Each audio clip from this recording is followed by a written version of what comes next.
for October, our theme, all our needs are met. And I think we all are coming to know that. We all are coming to believe that. And just a few spiritual principles and practices this morning to highlight my sharing this morning. Spiritual principle number one, we believe in God, the living spirit, almighty one, indestructible, absolute, self-existent cause. This one, it has manifested itself in me, and it has manifested itself in you. We are the individualized expression of spirit in every way and in every manner. Spiritual principle number 6, we believe that the highest God and the innermost God are one. Are one. And so let me just say this, let us make no mistake about it. While we are talking about money, while we're talking about the moolah, what we are really doing is releasing anything and everything that gets in the way of our expanding our awareness, our consciousness to such a degree that we no longer limit and we no longer deny our experience of good. To expand our consciousness to such a degree that we no longer deny God and more God, or good and more good in our lives. We are doing the work to expand our consciousness where we move from living in a state of uncertainty until we are always living in a state of expectancy. So I wanted to read a little bit from the 40-Day Abundance book, and I'm reading from page 55, 56, and 57. In it, John Randolph Price says that the abundant life for each individual is the will of God.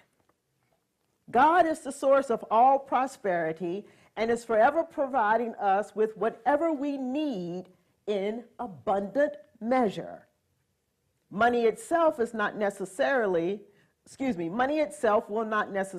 make a person happy, but a prosperity consciousness will bring forth poise, confidence, contentment, peace, joy, and freedom from the fear of lack, in addition to tangible supply. So money without the consciousness for it is not our objective. What we want is a spiritual understanding that God is our all-sufficiency of supply in all things. Thus, money becomes a spiritual experience when we work with the principle. He says, people who have evolved in consciousness have little concern for demonstrating supply. And the reason is because they recognize that they are the boundless wealth of the universe in expression. They know they are related to the one mind and that this mind is their inexhaustible resource. The result? They attract all good things to them in overflowing measure and continually experience the joy of abundant living. They let their minds speak for them, and each consciousness makes its own particular demand on the universal treasury. He goes on to say, how rich can you be? As rich as you think you can be, or wealthy as your contentment level. However, most people are content in just, quote, getting by. And if that is as far as your consciousness can expand, then so be it. You have made that choice. But now that you can achieve the total freedom of financial independence, if you choose, it will work to uplift your consciousness to accommodate that level of completeness. When Jesus told us to seek the kingdom, he didn't say to try for a little bit of the kingdom or half of the kingdom. He said, go for it in its entirety, to incorporate the total spiritual consciousness of plenty in our hearts. And he said to do this first. And then all things would be added. All things would be attracted to us. When we realize the presence of God within us, that realization is the spiritual experience. It is the kingdom of heaven, harmony within you. And out of this kingdom, this spiritual consciousness flows everything that we could desire in this life. From that state of consciousness flows everything that we could desire. So for us, the place for us to start is in our mind. The place for us to start is in our mind. The place for us to work is in our mind. Tell your neighbor, let's go to work. Let's go to work. Our work is in our mind.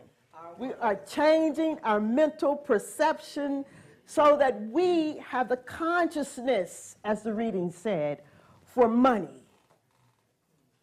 What good is having money if you don't have the consciousness for money? We got to get our minds right. The reading suggested that the one who has the consciousness for money is poised, is peace-filled. The one who has the consciousness for money it has a sense of freedom from lack, fear from lack. And so the last few weeks then, what we've been doing is we've been working to change our mental mindset. We've been working to change our perspective, our perception of ourselves, because when we change our perceptions of ourselves, our perception of life changes. Our perception of money changes. And so what happens, though, is that sometimes when we are thinking about money, we just want the money to fall from the tree. You know what I'm saying? Like, kind of miraculously. Like, the money's just going to fall from the tree. And we're going to be there, and, you know what I mean? It's going to be falling around. But it doesn't happen like that because we don't have the consciousness for it to happen like that. It doesn't happen like that because we don't expect it to happen like that. What good is the money if you don't have the consciousness for the money? Second, it doesn't happen like that because if it did, we wouldn't know what to do with the money. As soon as the money fell down from the tree, some of us would immediately get worried. Oh my God. They know I got all the money. The people know I got the money. People going to start calling me. If it was falling from a tree, immediately we go there. If the money was falling from the tree, immediately some of us will start to feel guilty. I got all the money, and they don't. If it was falling from the tree, this would be our experience. Some of us, then that would just shoot us into feeling, some of us then might have a sense of feeling unworthy. All the money is falling from the tree, you know what I mean? We might start ducking it, you know what I mean? Like, oh my God, I'm not worthy of this. I mean, come on, what good is love if you don't have the consciousness for love? We're dodging it. Oh my God, love is falling from the tree. You know what I'm saying? So here's the thing.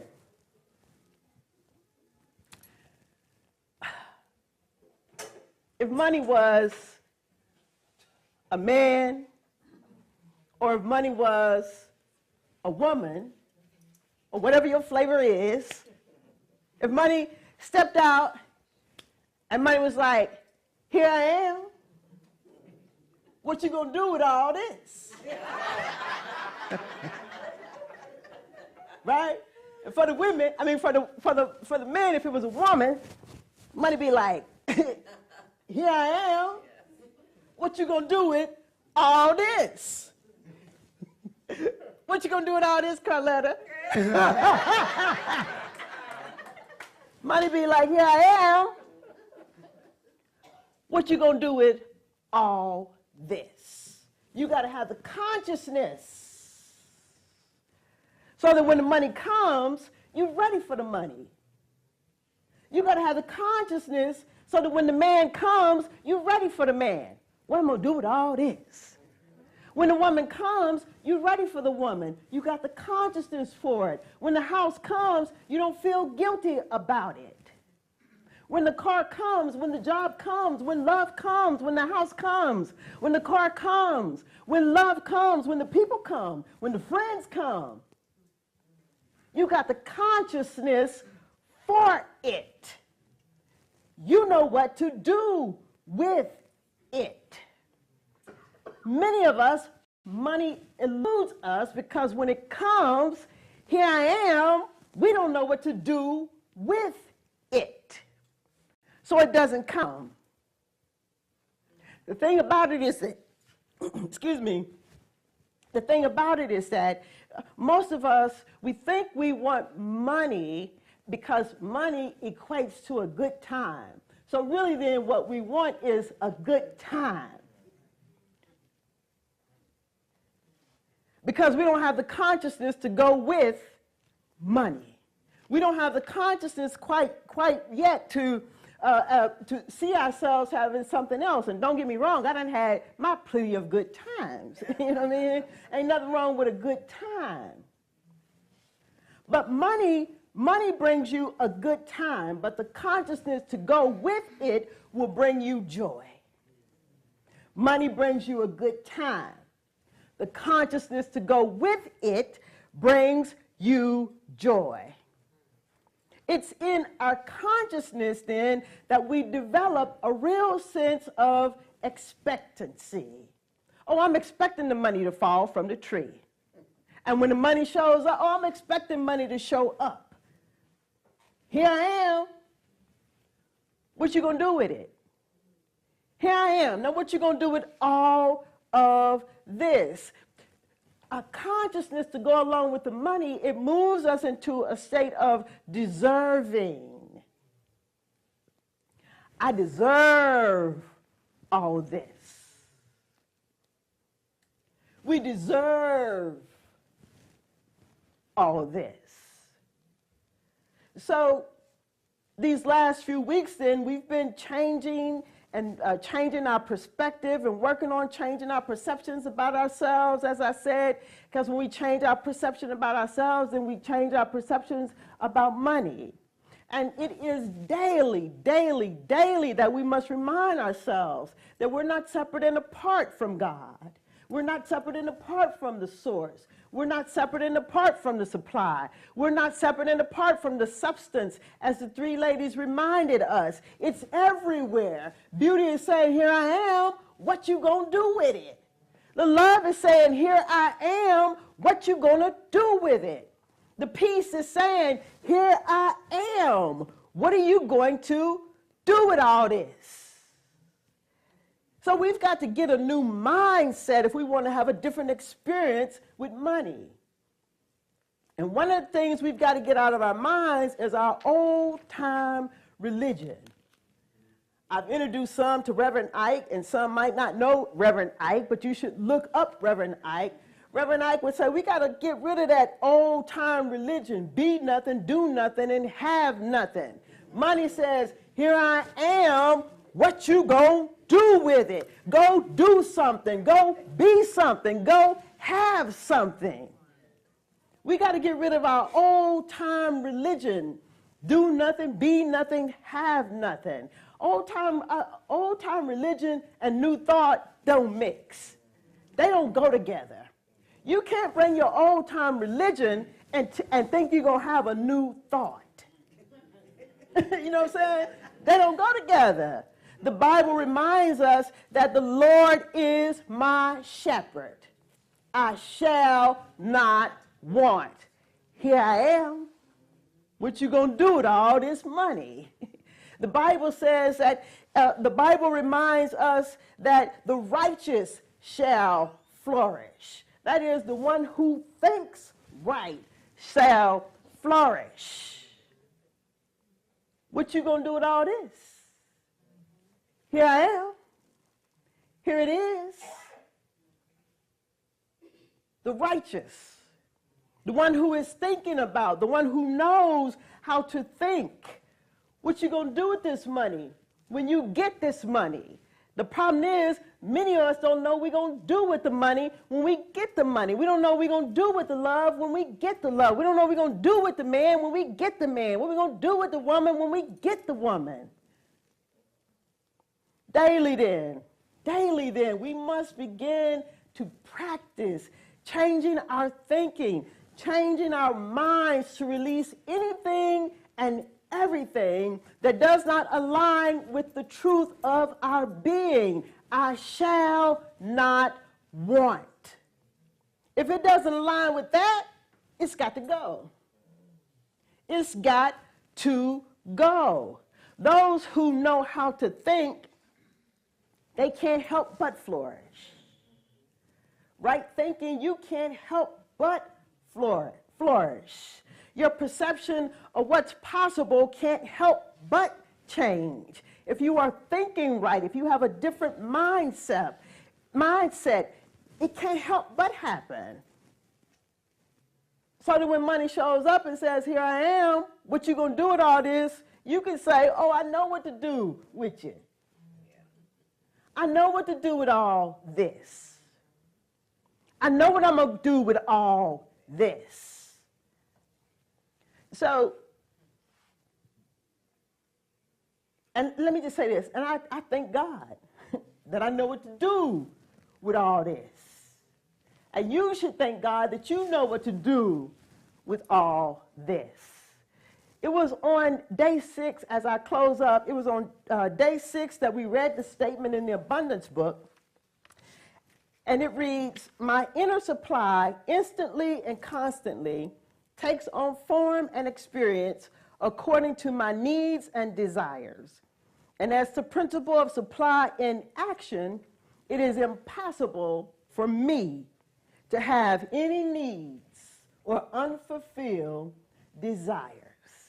And it was at that moment that I experienced a choir of impossible, a chorus of impossible, a symphony of impossible. What was happening in me? I just kept hearing the word, it's impossible, it's impossible, it's impossible, it's impossible, it's impossible, it's impossible for me to have any needs or desires unfulfilled. It's impossible, impossible, it's impossible, it's impossible, it's impossible, it's impossible, it's impossible, it's impossible, it's impossible, it's impossible, it's impossible, it's impossible, this is how it was happening. It's impossible, it's impossible, it's impossible, it's impossible, it's impossible. My cells started to say it. It's impossible, it's impossible, it's impossible, it's impossible for you to have any needs and unfulfilled desires. It's impossible, it's impossible, it's impossible.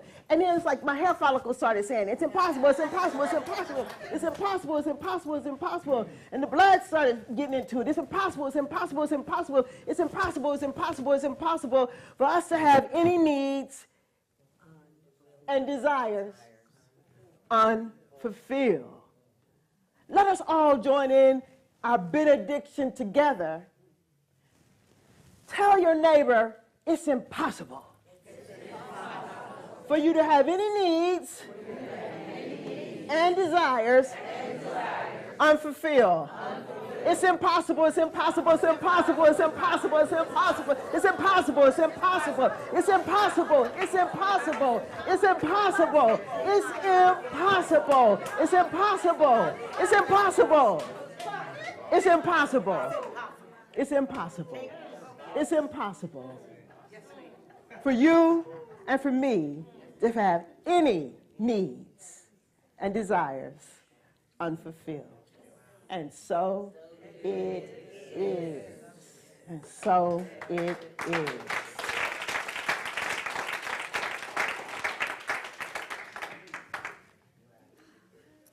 Yeah. I think we're just going to let that be our benediction, our prayer. It's impossible. It's impossible. Yes. Okay.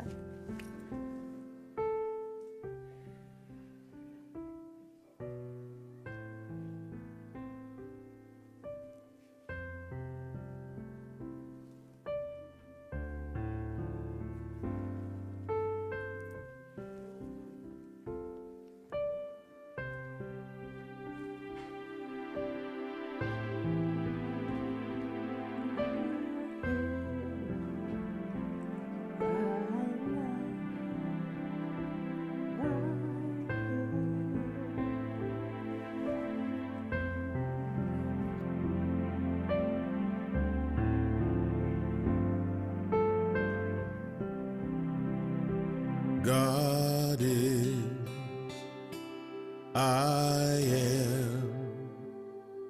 right here, right now, right here, right now. God is, I am. God is, I am. Right here, right now,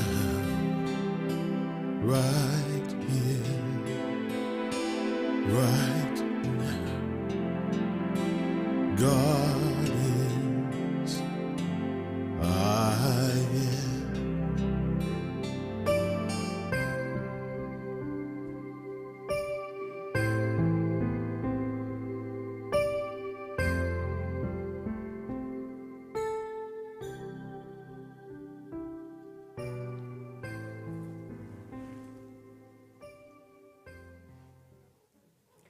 And so it is. And so it is, yes.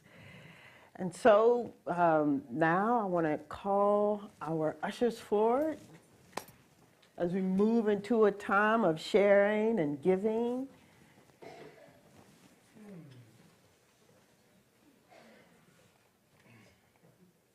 Yeah. As we move into a time of sharing and giving, I ask that you take your tithes and your offerings, your gifts out.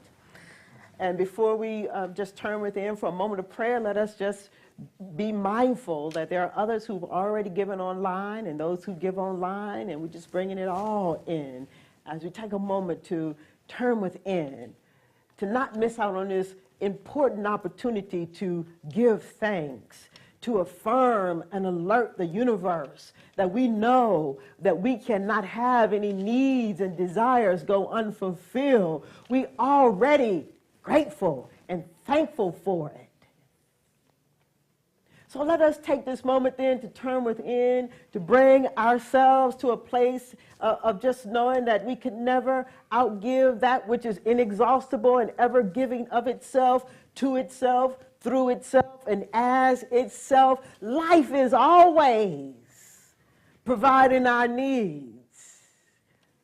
And we can never be separate and apart from it. So it's from that place and that space then that we come together to give to the Center of Peace this morning, where I know surely that every cent that we receive, that it moves us out into the world, creating an even more safer place and an even more sacred space, so that anybody and everybody who is ready to change their mindset about money can. So that anybody and everybody who is ready to get all right with receiving money can. So that anybody and everybody who is ready to begin to expect money to fall from the tree, that they can. For anybody and everybody who is ready to understand that they are deserving of lavish abundance, that they may experience it with us.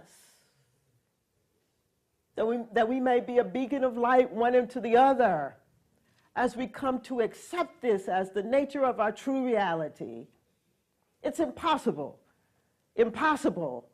for any of us then to have our needs and desires unfulfilled. So, as we are blessed, I know too that the giver is blessed 1,000,000 times fold. Truly, it could be no other way. So for every cent that we receive, I give thanks. Truly, I do give thanks. And so it is. And so, as we journey on throughout our week, let us be willing to develop the consciousness that says, I know what to do. When money shows up and says, what you gonna do with all this money? And so it is.